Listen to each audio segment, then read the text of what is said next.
ran up to him, and I could see in his eyes that he recognized me, and we gave each other a big hug, and I looked at him, and I could see that there was joy in his eyes.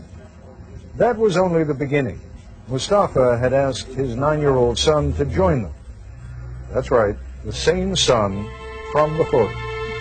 Mustafa and I couldn't communicate with each other on our own because I don't speak Albanian, so I yelled to my translator to come over, and the first thing I said was, please ask him if his family is okay. Is everything okay? And the translator asked him, and I heard the word po, which means yes. And I remember just getting this sort of surge of joy that ran through my body, thinking that he was okay, and this was at least partly a really happy story.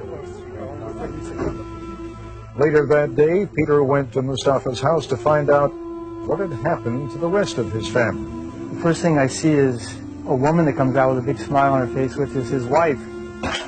And next thing I see are two children, which are the same two children in the photograph, a young girl and a young boy. I see a third child, a very young baby that had been born shortly before the war began. And in front of me is Mustafa and his whole family, and they're all together.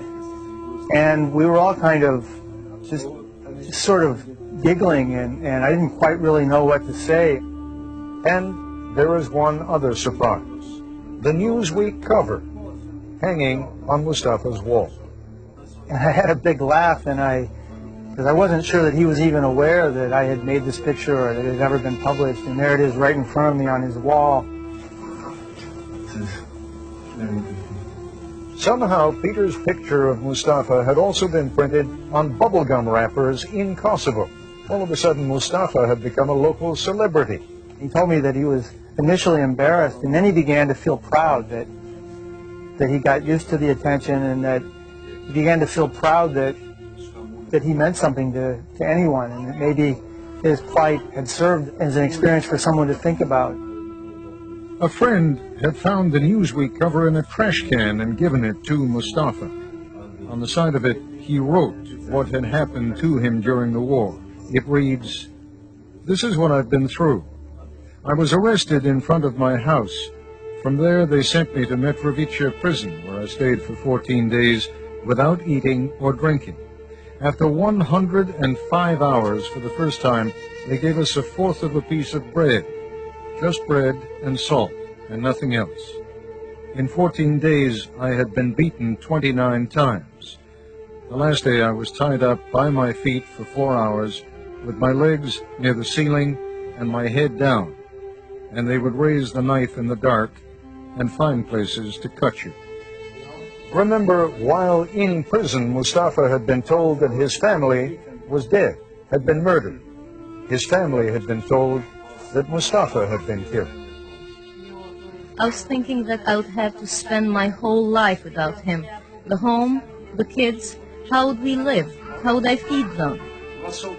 Most of all, I've been thinking about my family. I was afraid they would burn them because we heard many people saying that this or that family had been killed, or some people were going to prison or being expelled from Kosovo. So I only thought of my family. My son wanted to see his father, but the militia was close by and they wouldn't let him go. And he said, "I want to see my father just one more time. I just want to kiss his cheek," and he kept asking, "Who took my father away? If they kill him, what are we going to do without him?" Mustafa says that every evening in prison he was told that he would be killed the next morning.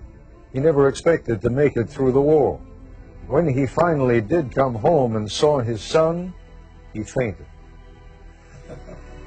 He told me many, many times that it could never be worse, that he had lived through the most difficult thing he could imagine, that he had lived through it. And now he was back with his family, and no one was ever going to burn his house again. We are happier. We're more in love. Now that we don't have any fear, we go out more freely.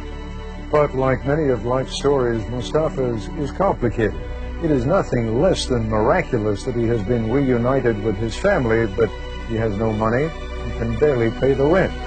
So far, he's only found work as a volunteer in a school kitchen.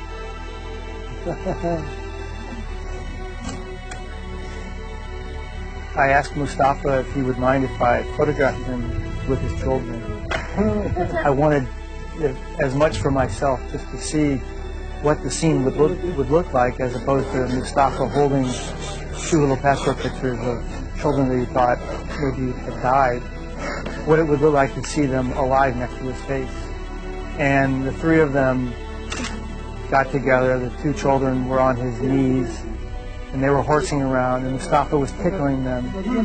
And these big grins started to emerge, and I got sort of goosebumps just looking at it. It didn't feel corny to me.